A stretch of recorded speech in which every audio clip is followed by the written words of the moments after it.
I'm Dr. Howard Fillit, and I'm the Executive Director of the Alzheimer's Drug Discovery Foundation. It's my great privilege to be here today with you, and I want to thank all of you for coming and helping us to accelerate the development of new drugs for Alzheimer's disease. I also want to express my deep gratitude to the Lauder family for what they have done to accelerate drugs for Alzheimer's disease through the foundations, and Nancy Corzine, our president. And I also want to recognize our Executive Vice President, Nancy Lynn, and her staff. Nancy, thank you very much.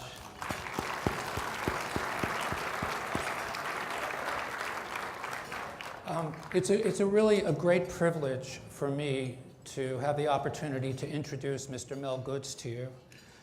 Mel had a long and outstanding career as a senior executive in the pharmaceutical industry. In 1991, Mel was appointed the Chief Executive Officer and Chairman of the Board of Warner Lambert, which is now a division of Pfizer. In this role, Mel is credited with taking the risk and leading the development of Lipitor, the most successful drug in history. What is not as widely known is that in 1993, Mel also brought to market the first FDA-approved drug for Alzheimer's disease, a drug called Cognex. At the time, this was a courageous and visionary decision, which paved the way for the currently available symptomatic drugs for Alzheimer's disease. Mel is one of the most optimistic and compassionate human beings you will ever meet. In his retirement, he is an avid golfer and a dedicated and generous philanthropist. Mel, we are deeply grateful to you for sharing your thoughts with us today.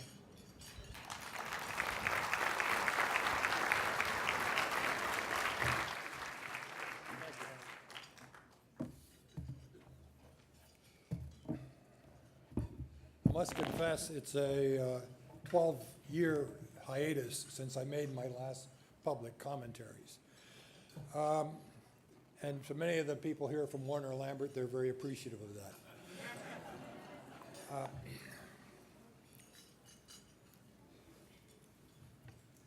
Thank you, Howard, for the kind introduction.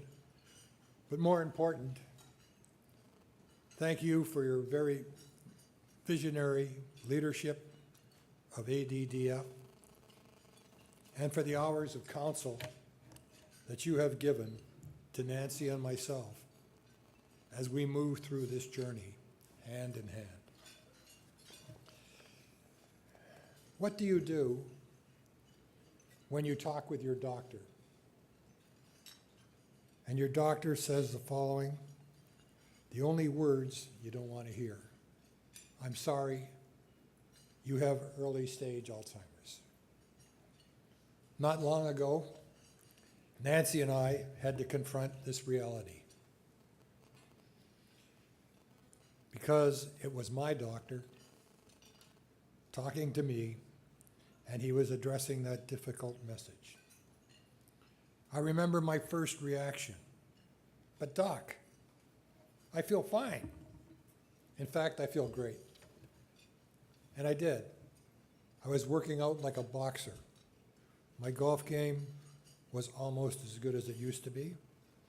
And while I recognized I was forgetting some things and sometimes repeating myself, I chalked it up as the usual progression of age and not to the onset of Alzheimer's.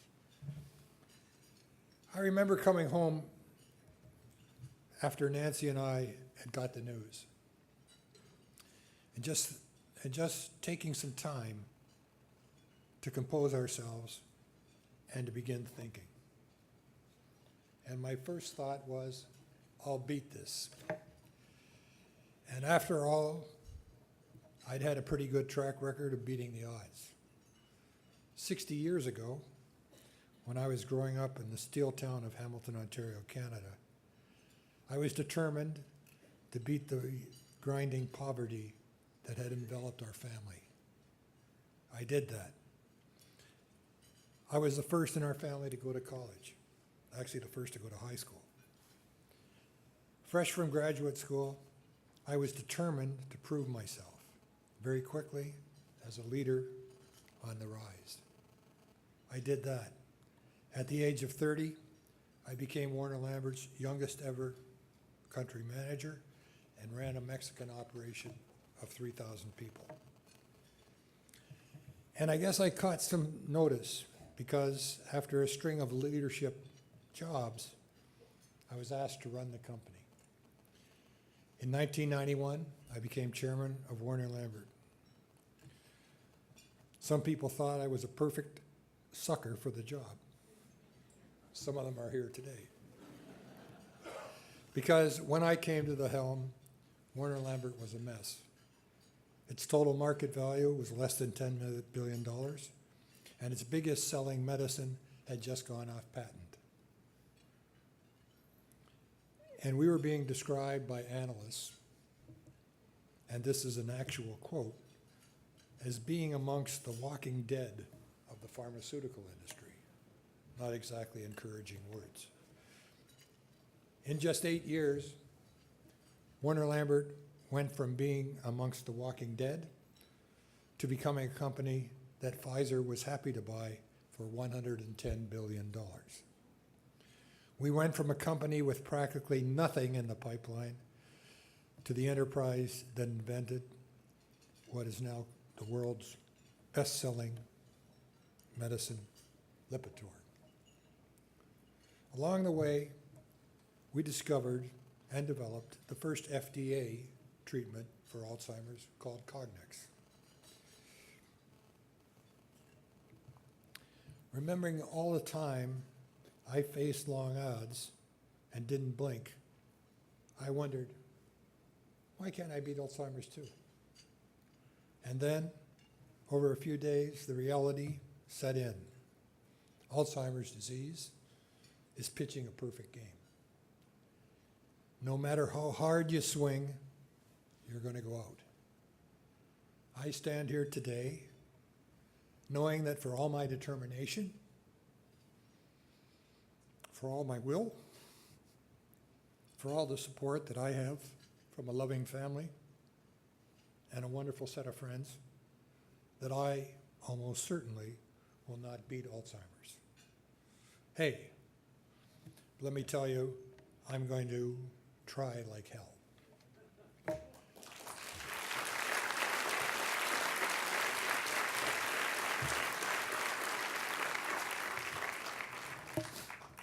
And if I can't beat it, I'm going to do all I can to make sure it eventually gets beaten.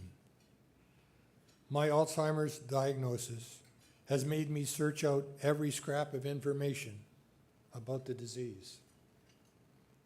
Read enough, and it's easy to become discouraged.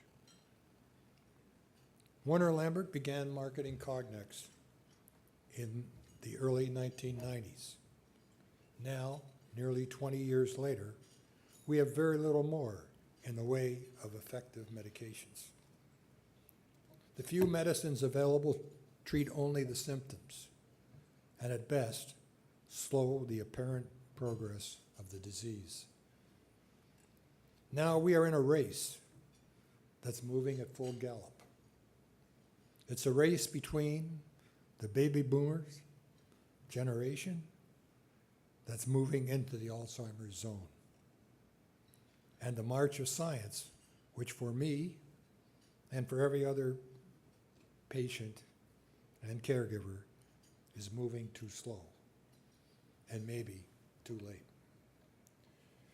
We have to speed up that march of science because every day counts as hundreds of millions of people, just a bit younger than I am, find themselves at risk for Alzheimer's. That's why I'm excited about the Alzheimer Drug Development Foundation. It's a brilliant model, providing investments and offering incentives to unleash the full force of science against this disease.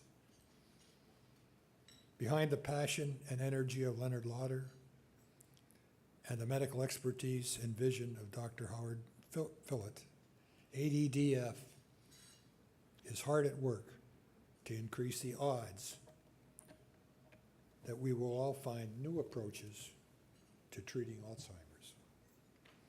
Nancy and I are behind ADDF all the way, and we are backing it with our money and our motivation. I'm a realist. It may be too late for me, but it's not too late to turn back the tidal wave of the generation lost.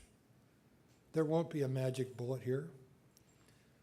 We won't have a single new medicine that knocks out Alzheimer's the way Jonas Salk's vaccine knocked off polio.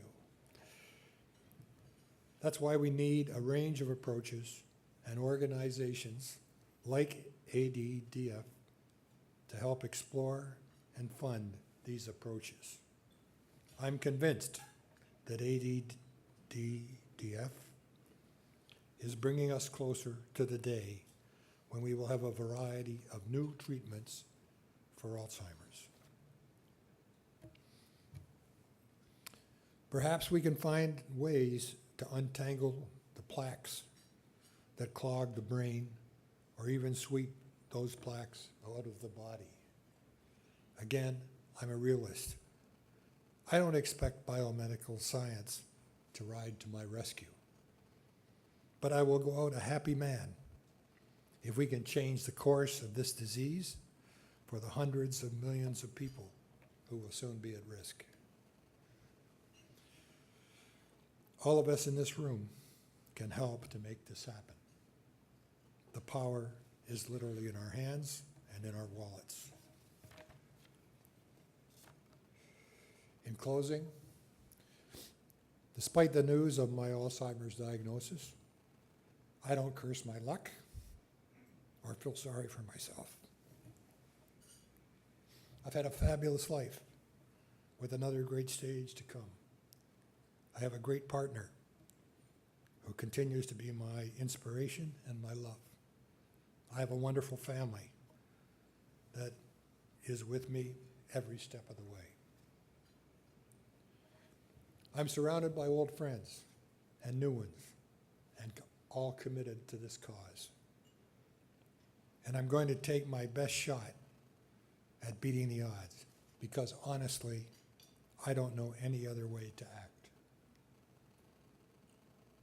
My hope for today, that I will remember forever the noble efforts of ADDF, the wonderful work of its supporters, and the excitement we feel today about the therapies to come in the future. Hope is on the horizon. Now, let's keep the hope alive with our generosity, our passion, and our spirit. Thank you very much.